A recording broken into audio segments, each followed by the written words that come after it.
Making his way around the New York comedy scene is a man named Scott Cagney.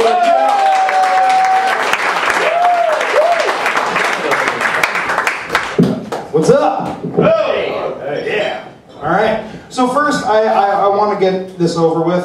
I just want to mention the hairy elephant in the room. I have a mustache. No, I won't be keeping it. And that is because, no, I am not a pedophile. And I feel like that's all you get. If you've ever had a mustache, that's all you get from people. It's like, what are you, a pedophile? Come on, how many kids did you diddle today? It's not even funny. Just leave it alone. And you are ruining, you're tarnishing the reputation of so many mustachioed men in history. Burt Reynolds, Don Mattingly, Mark Twain. You think Mark Twain ever got asked, hey Mark, what's up? I really like your books, big fan.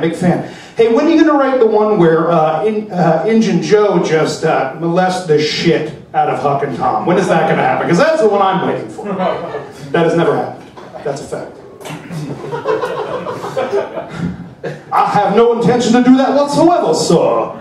That's how Mark Twain talks. Fact. Look it up. That's factually accurate. So the other day I heard somebody say probably the dumbest thing I've ever heard anybody say. I'm in a public bathroom, taking a shit, naturally.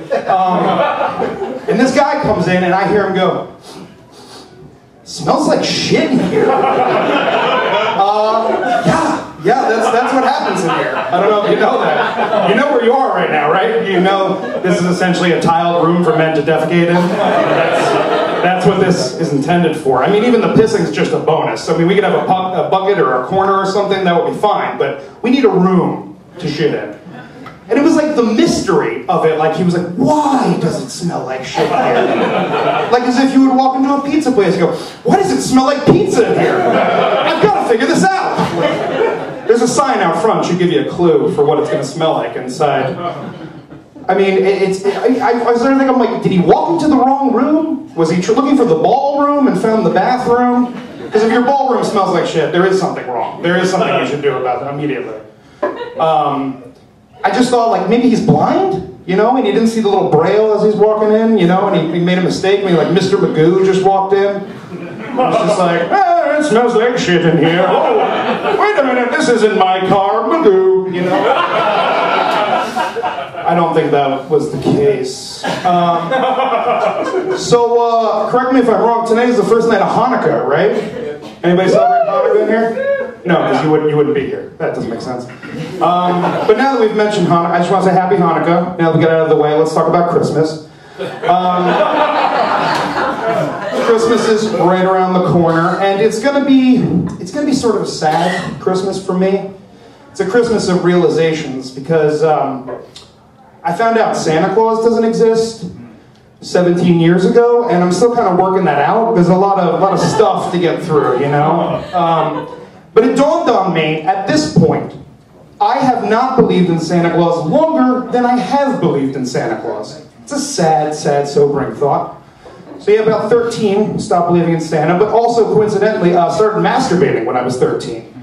Which means that I've masturbated longer than I have not masturbated, which is even sadder than the original thought, really. Yeah, I think the two might be connected, because before I was 13, all I cared about was Christmas, and now all I care about is my dick. So it kind of makes sense if you think about it. But even when I believed in Santa Claus, you know when you're at the mall and you see Santa, or you see Santa on the street, you know that's not Santa. Even I knew that. I knew it was Santa hired this representative to represent him. Obviously, went through a rigorous training process, I bet. But that same understanding works for costume characters. Like if you see Mickey Mouse, that's not Mickey Mouse. Mickey Mouse is at his house. These are people he hired to be Mickey Mouse. Which makes the people in Times Square who dress up like characters really even stranger to me.